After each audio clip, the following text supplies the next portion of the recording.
આપનું સ્વાગત છે। લોકસભા ચૂંટણીમાં જીત થતા વાવના ધારાસભ્ય પદેથી રાજીનામું આપશે ગેનીબેન ઠાકોર। કોંગ્રેસના ધારાસભ્ય પદેથી ગેનીબેન ઠાકોર આપશે રાજીનામું। જી હા, બિલકુલ આપને જણાવી દઉં કે વાવના ધારાસભ્ય પદેથી રાજીનામું આપશે ગેનીબેન ઠાકોર। લોકસભા ચૂંટણીમાં જીત થતા ધારાસભ્ય પદેથી રાજીનામું આપશે અને હવે ગેનીબેન સાંસદ તરીકે દિલ્હીમાં કરશે પ્રતિનિધિત્વ। એમાં મારો સૂર રહેશે। અમારો ઉમેદવાર કોંગ્રેસ પાર્ટીનું મોવડી મંડળ ખાસ કરીને વાવ વિધાનસભાની 18 આલમ 36 અમારો ઉમેદવાર નક્કી કરશે અને જનતાએ ઉમેદવાર નક્કી કરેલો હોય ત્યારે જનતા એને આશીર્વાદ આપશે।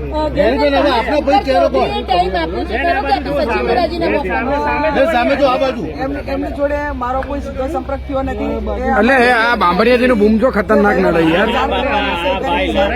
નિયમ પ્રમાણે અમારે 14 દિવસની અંદર રાજીનામું આપવાનું થાય તો આજે ગુજરાત પ્રદેશ કોંગ્રેસ સમિતિમાં એમપી તરીકેનું સન્માન પણ છે અને કાર્યકરોને ડબલ વખત ના આવવું પડે એટલા માટે કરીને આજનો દિવસ અમે અહીંયા રાજીનામું આપી અને પછી પ્રદેશ સમિતિમાંથી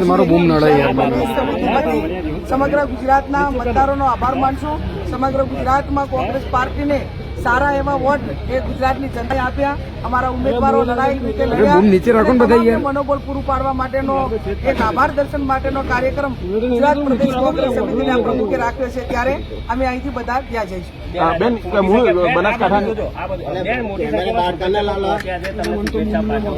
ચેતનભાઈ તમારું બૂમ યાર આવું હોય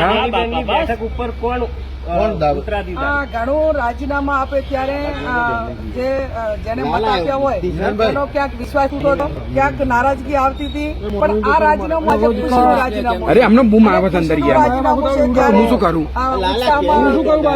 એક જવાબદારી જે પ્રજાએ સોંપી હતી અને ઉત્સાહમાં વધારો એટલા માટે કહી શકાય કે એક રાજીનામું એવું હોય કે જે વ્યક્તિ પોતાના સ્વાર્થ માટે આપે અને આ રાજીનામું એવું છે કે બંધારણીય બાબતને ધ્યાનમાં રાખીને લોકોની ખુશી સાથેનું રાજીનામું છે। એટલે નીચે રાખો થોડા બૂમ નીચે રાખો યાર। મને પોતાને 2 વખત धारासभ्य तरीके मैंडेट आप्यो। अन्य खबरों के लिए चैनल को सब्सक्राइब कीजिए।